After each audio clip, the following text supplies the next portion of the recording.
தந்தை மகன் தூயாவியின் பேராலே ஆமீன். அன்பின் பரலோக பிதாவே, உம்மை நாங்கள் போற்றுகிறோம், புகழ்கிறோம், உமக்கு நன்றி செலுத்துகிறோம். இறைவா, இதோ நாங்கள் கேட்க இருக்கிற இந்த வகுப்பை உமது திருப்பாதத்தில் ஒப்புக் கொடுக்கிறோம். உம்முடைய ஆசீர்வாதத்தால் நிரப்புவீராக.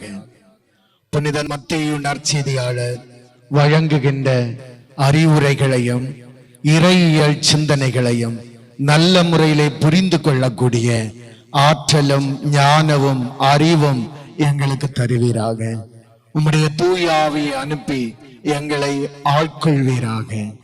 ஆண்டவரே, இறை வார்த்தையை கேட்கும் போது எங்களுடைய வாழ்க்கை மாறவும், இறை வார்த்தையின்படி எங்களுடைய வாழ்க்கையை அமைத்துக் கொள்ளவும் வல்லமை தர வேண்டும் என்று ஜெபிக்கிறோம். எங்கள் ஆண்டவராகிய கிறிஸ்து வழியாக எங்கள் ஜெபங்களும் பரலோக பிதாவே, ஆமீன்.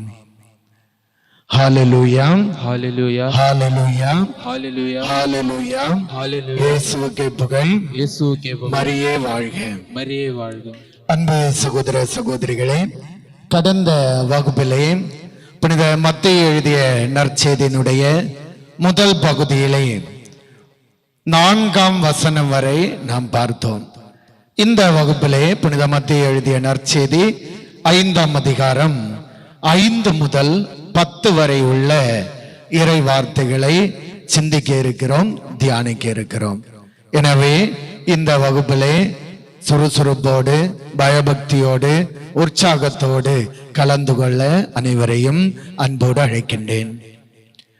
முதல் வசனத்திலே, அதாவது 5வது அதிகாரம் 5ஆம் வசனத்தை நாம் பார்க்கும்போது இவ்வாறு சொல்லப்படுகிறது. வாசிப்போம். கனிவுடையோர் பேர் பெற்றோர், கனிவுடையோர் பேர் பெற்றோர், ஏனெனில் அவர்கள் நாட்டை உரிமை சொத்தாக்கி கொள்வார், நாட்டை உரிமை சொத்தாக்கி கொள்வார்கள். கனிவுடையோர் பேர் பெற்றோர், ஏனெனில் அவர்கள் நாட்டை உரிமை சொத்தாக கொள்வார்கள். இந்த கனிவு என்பது என்ன? நம் அனைவருக்கும் நம்முடைய மனதிலே ஒரு கேள்வி எழுதலாம். இரக்கத்தை பற்றி கேள்விப்பட்டிருக்கிறோம், அன்பை பற்றி கேள்விப்பட்டிருக்கிறோம். இந்த கனிவு என்றால் என்ன என்று ஆழமாக சிந்திக்கும் போது அதற்கு ஒரு தனிப்பட்ட ஒரு அர்த்தம் இருக்கிறது. கனிவு என்ற வார்த்தை பரேயோஸ் என்று சொல்லக்கூடிய வார்த்தையிலிருந்து வருகிறது. அதனுடைய பொருள் மேக், அதாவது கனிவு என்பதனுடைய பொருளை வருகின்றது. இதை கொஞ்சம் கூட ஆழமாக சிந்தித்தால் கோபத்திற்கும் அக்கறையின்மைக்கும் இடைப்பட்ட ஒரு வார்த்தையாக நாம் பார்க்கிறோம். ஒரு நபர் கோபப்பட வேண்டிய எல்லா சூழலும் இருக்கிறது, ஆனால் அதை அடக்கி வைத்துக் கொண்டு கனிவை வெளிப்படுத்துகின்றார். ஒரு நபர் தன்னுடைய வாழ்விலே பிறரை வெறுக்கக்கூடிய, மாற்றி வைக்கக்கூடிய எல்லா சூழலும் இருந்து அவற்றை மனதிலே அடக்கி கொள்ளுகின்றார். இதற்கு இடையே வரக்கூடிய நிகழ்வை தான் கனிவு என்ற வார்த்தையோடு விளக்கி சொல்லலாம். கொஞ்சம் கூட புரியும்படியாக சொன்னால், ஒரு வகுப்பு ஆசிரியர் வகுப்பு எடுத்துக் கொண்டிருக்கிறார். ஒரு மாணவன் மட்டும் அதிக சேட்டை செய்து கொண்டிருக்கின்றான். அந்த நேரத்தில் அந்த மாணவனை பலமுறை நீ சரியாக இருக்க வேண்டும் என்று அறிவுரை பகர்கின்றார் ஆசிரியர். ஆனால் அந்த மாணவன் கேட்டபாடில்லை. இந்த ஆசிரியருக்கு அதிகமாக கோபப்பட்டு அந்த மாணவனை வெளியேற்றவும் முடியும், கோபப்பட்டு அப்படி அவனை அடக்கி வைக்கவும் முடியும். ஆனால் அந்த ஆசிரியர் அவற்றையெல்லாம் மனதிலே பதித்து கொண்டு கனிவோடு அவனுடன் பழகுகின்றார். அவனை கோபப்படவும் இல்லை, அவனை வெளியேற்றவும் இல்லை. ஆனால் புத்திமதிகளை சொல்லிக் கொடுத்து அதை ஏற்றுக்கொண்டு அவனுக்கு நல்ல பாடத்தை கற்றுக் கொடுக்கின்றார். இதுதான் அன்பானவர்களே கனிவு என்ற வார்த்தையோடு நாம் சிந்திக்கின்றோம். எனவே ஆண்டவர் சொல்கிறார், இப்படிப்பட்ட கனிவு யாருக்கு இருக்கிறதோ அவர்கள் நாட்டை உரிமை சொத்தாக கொள்வார்கள், நாட்டை உரிமையாக்கிக் கொள்வார்கள். ஹalleluya, ஹalleluya, ஹalleluya, ஹalleluya. இயேசுவுக்கே புகழ், இயேசுவுக்கே புகழ். மரியே வாழ்க. மரியே வாழ்க. அதிக சக்தி இருந்தும் அதை கட்டுப்படுத்துவதுதான் இந்த கனிவு. இது ஒரு பலவீனம் அல்ல, ஒரு பலம். பண்டைய கிரேக்கர்கள் எல்லாம் நினைத்திருந்தார்கள் மீக் அல்லது கனிவு என்பது ஒரு கோழைத்தனம் அல்லது ஒரு இயலாய்மை என்று நினைத்தார்கள். ஆனால் இயேசு கிறிஸ்து தன்னுடைய படிப்பினைகளிலே கனிவு மிக உன்னதமானது, ஒரு கிறிஸ்தவ மதிப்பீடுகளில் ஒன்று, முக்கியமானது என்பதை மத்தேயு நற்செய்தியாளர் வழியாக ஆண்டவருடைய வார்த்தை எடுத்து காட்டப்படுகிறது. எனவே கனி உடையோர் பேறு பெற்றோர், ஏனெனில் அவர்கள் நாட்டை உரிமையாக்கிக் கொள்வார்கள். இன்னும் சற்று விரிவாக பார்ப்போம் என்றால், துன்பங்கள் மனதிலே வந்தாலும் அதை தாங்கிக் கொண்டு கனிவோடு இருப்பதுதான் உண்மையான கனிவு. கோபப்பட முடியும், ஆனால் அதையும் தாங்கிக் கொண்டு பொறுமையோடு இருப்பது. பிறரால் தன்னுடைய வாழ்க்கையிலே துன்பங்கள் வந்தாலும் அதை தாங்கிக் கொள்வது, இதுதான் கனிவாக நாம் பார்க்கிறோம். பண்டைய ஆங்கில வார்த்தை மீகா, அதாவது MECA, மீகா என்ற வார்த்தையினுடைய பொருளும் மீக் என்று சொல்லக்கூடிய கனிவு என்று சொல்லக்கூடிய பொருள்தான். அதனுடைய ஆழமான அர்த்தத்தை பார்க்கும்போது சகோதரனாக இருப்பது, ஒரு நபருக்கு சகோதரனாக இருப்பதுதான் கனிவு. எனவே ஆண்டவர் சொல்கிறார், கனிவுடையோர் பேறு பெற்றோர். ஒருவர் பிறருக்கு சகோதரனாக சகோதரியாக இருக்கிறார் என்றால் அவர்கள் கனிவுடையோர் என்று ஆண்டவர் சொல்கிறார். ஹalleluya, ஹalleluya, ஹalleluya. இயேசுவுக்கே புகழ், இயேசுவுக்கே புகழ். மரியே வாழ்க. மரியே வாழ்க. Praise the Lord. Praise the Lord. இன்னும் பார்க்கும்போது இப்படிப்பட்ட கனிவோடு, இப்படிப்பட்ட மீக் என்ற வார்த்தையை வாழ்வாக்கும் போது உண்மையிலே அவர்களுக்கு எல்லா செல்வமும், நாட்டில் இருக்கக்கூடிய அத்தனை வளமையும் அத்தனை செல்வங்களும் அவர்களுக்கு வந்து சேர்கிறது. எனவேதான் ஆண்டவர் சொல்கிறார், கனிவுடையோர் பேர் பெற்றோர், ஏனெனில் அவர்கள் நாட்டை உரிமையாக்கிக் கொள்வார்கள். ஹalleluya, ஹalleluya, ஹalleluya, ஹalleluya. இயேசுவுக்கே புகழ், இயேசுவுக்கே மரியே வாழ்க. மரியே வாழ்க. இரண்டாவது, அதாவது புனித மத்தேயு எழுதிய நற்செய்தி 5ஆம் அதிகாரம் 6வது வசனத்திலே நாம் பார்க்கிறோம். வாசிப்போம். நீதி நிலைநாட்டும், நீதி நிலைநாட்டும் வேட்கை கொண்டோ பேறு பெற்றோ, ஏனெனில் அவர்கள் நிறைவு பெறுவர். அவர்கள் நிறைவு பெறுவர். நீதி நிலைநாட்டும் வேட்கை கொண்டோ. இந்த நீதி என்று கேட்டவுடன் நம்முடைய சமூகத்திலே, நம்முடைய நாட்டிலே நீதிக்கு குரல் கொடுக்கக்கூடியவர்களாக இருக்க வேண்டும், அநீதியை ஒழிக்க வேண்டும், நீதி கிடைக்கும் வரை போராட வேண்டும் என்றெல்லாம் போராட்டம் வைப்பது உண்டு. அந்த நீதியை பற்றி ஆண்டவர் இங்கு சொல்லவில்லை. நாட் ஜஸ்டிஸ் பட் ரைச்சியஸ்னஸ், அதாவது நேர்மை, புனிதத்தன்மையை இங்கு குறிப்பிடப்படுகிறது. நீதி என்றால் புனிதத்தன்மையை மத்தேயு நற்செய்தியாளர் இன்னொரு வடிவிலே எடுத்து காட்டுகின்றார். அதாவது பாவத்திலிருந்து ஒரு நபர் தப்பி ஓட முயலும் போது அவர் நீதிக்காக போராடுகிறார். நீதி மக்களிடையே நடத்துவதற்காக அவர் தன்னுடைய வாழ்க்கையில தாகம் கொள்கின்றார். இதைதான் நீதிக்காக போராடுவது. பழைய ஏற்பாடு புத்தகத்திலே பார்க்கிறோம், யோசேப்பினுடைய வாழ்க்கையிலே புத்திபாரனுடைய மனைவி பாவம் செய்ய தூண்டிய போது அவர் அந்த மேலுடையும் அந்த இடத்தில் களைந்து விட்டு பாவத்தை விட்டு ஓடுகிறார்.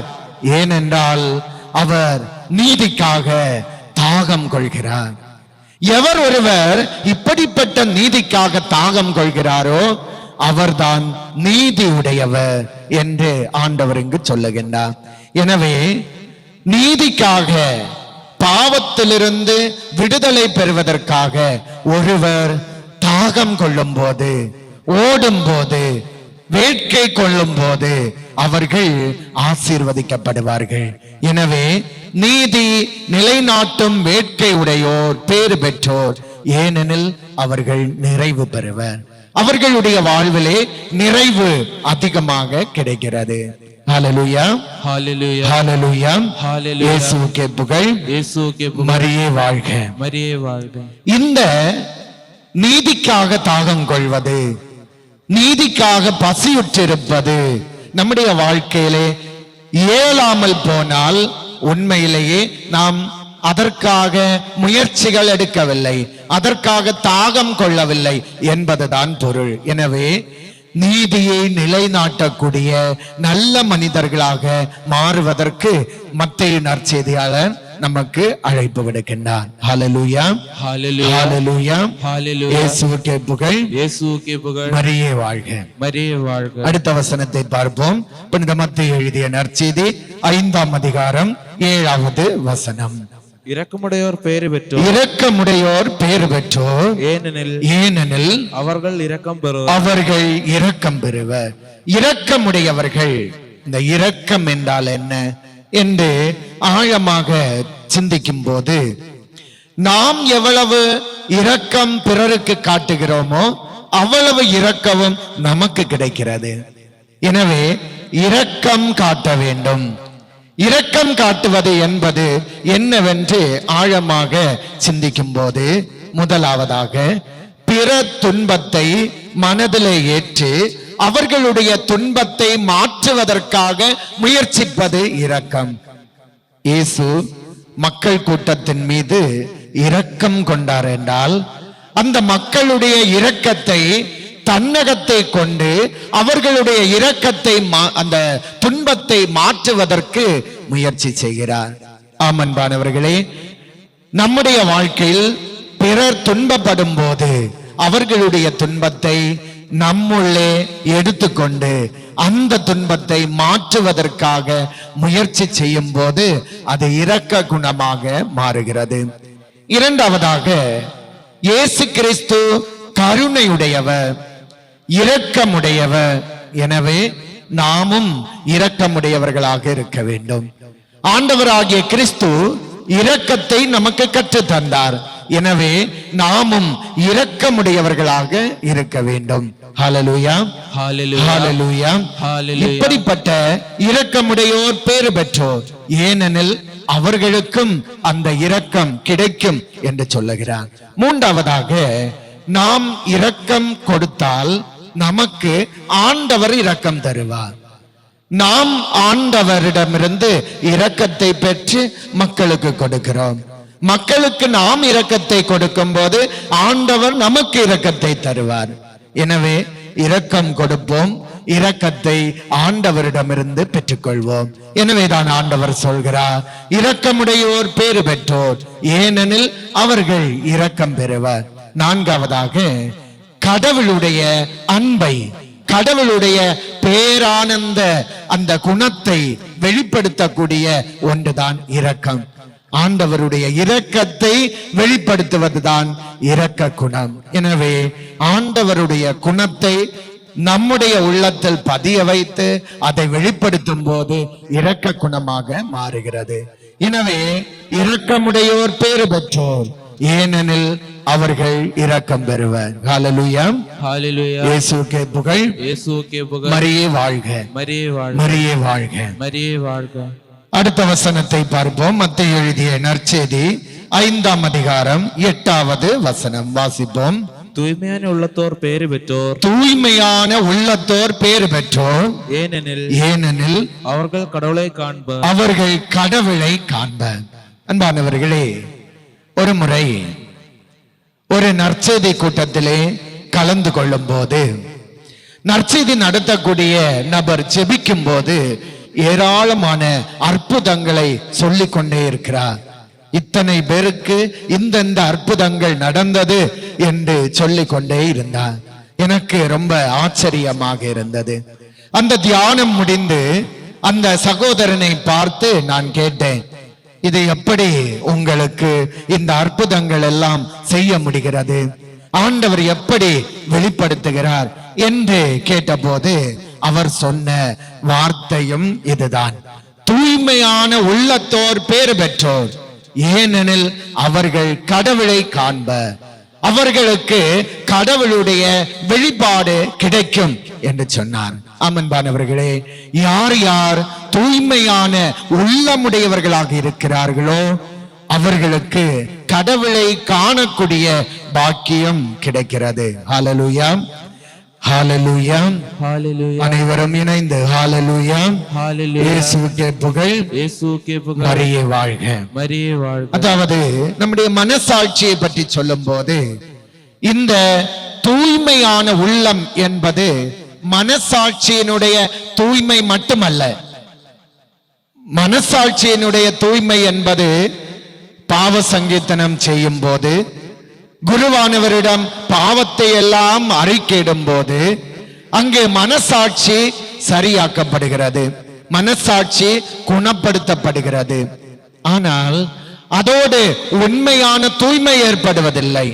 மாறாக எப்போது தூய்மை ஏற்படுத்துக என்றால் பழிவாங்கும் தன்மை, கோபம், வெறுப்பு இவற்றையெல்லாம் மாய்த்துவிட்டு இனி என்னுடைய வாழ்க்கையிலே இவை வராது என்று சொல்லிக்கொண்டு மனசாட்சியை தூய்மைப்படுத்தும் போது உண்மையிலே நாம் தூய்மையுடையவர்களாக மாறுகிறோம்.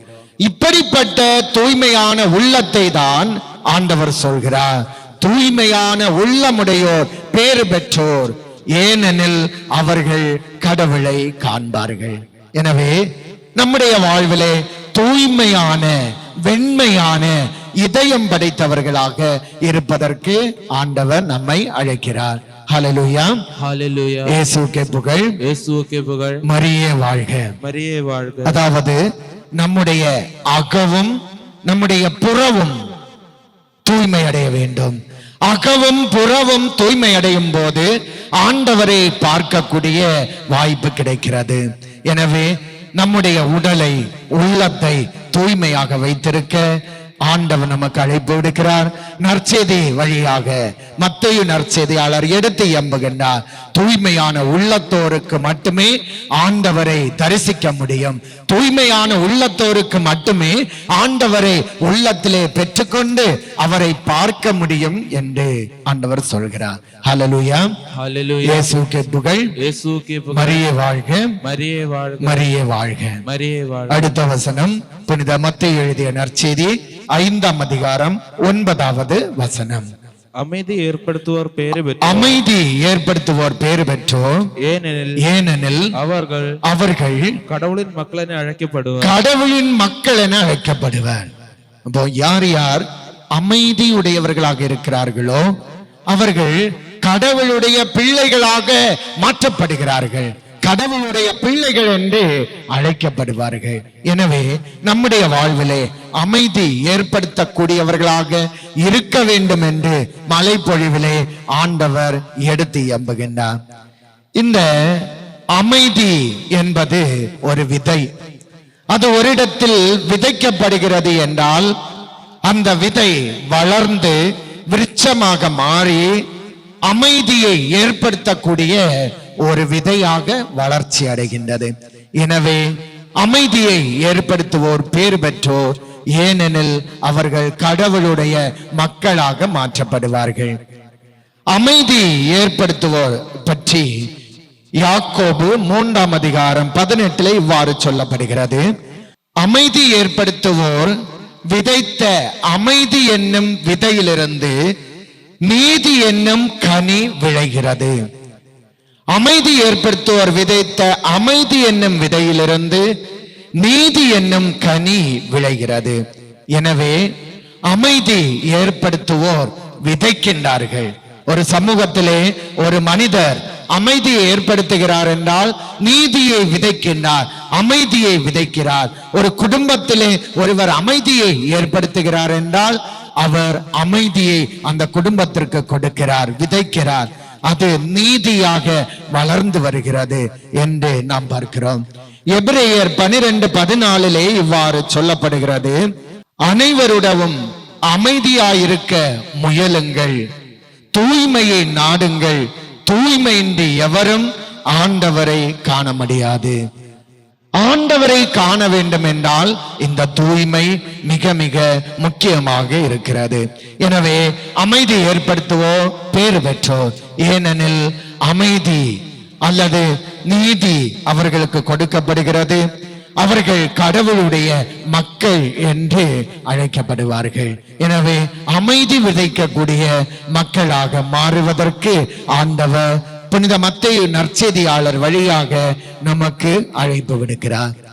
இறுதியாக இந்த 8 பேருடைமைகளில் 8ஆவதாக மத்தேயு எழுதிய நற்செய்தி 5ஆம் அதிகாரம் 10வது வசனத்திலே சொல்லப்படுகிறது. வாசிப்போம். நீதியின் பொருட்டு துன்புறுத்தப்படுவோர் பேறு பெற்றோர், ஏனெனில் விண்ணரசு அவர்களுக்குரியது. நாம் தொடக்க வகுப்பிலே பார்த்தோம். மத்தேயு நற்செய்தியாளர் விண்ணரசை பற்றி பறைசாற்றி கொண்டே இருக்கிறார். அந்த விண்ணரசனுடைய அடிப்படையில் சிந்திக்கும் போது யார் யார் துன்பப்படுகிறார்களோ, நீதியின் பொருட்டு யார் யார் வேதனைப்படுகிறார்களோ அவர்கள் விண்ணரசை உரிமையாக்கிக் கொள்வார்கள். விண்ணரசு அவர்களுக்கு உரியது என்று பறைசாற்றுகிறார். எனவே நீதிக்காக வாழ்வது என்பது முதலாவதாக கடவுளின் விருப்பப்படி வாழ்வது. நீதிக்காக துன்புறுத்தப்படுவது அல்லது துன்புறுவது என்பது கடவுளுடைய விருப்பப்படி வாழ்வது. இரண்டாவது, பொய்யை விட்டுவிட்டு உண்மைக்கு திரும்புவது. உண்மையான நீதிக்காக துன்புறுத்தப்படுவது என்பது பொய்மையை விட்டு உண்மைக்காக வாழ்வது. எனவே உண்மையாக வாழும்போது ஒருவர் நீதியின் பொருட்டு துன்புறுத்தப்படுவார் என்பதை மறைமுகமாக நற்செய்தியாளர் நமக்கு எடுத்து காட்டுகின்றார். மூன்றாவதாக, பாவம், அநீதி இவற்றை எதிர்த்து நிற்பது. பாவம், அநீதி இந்த உலகத்திலே தலைவிரித்தாடுகிறது.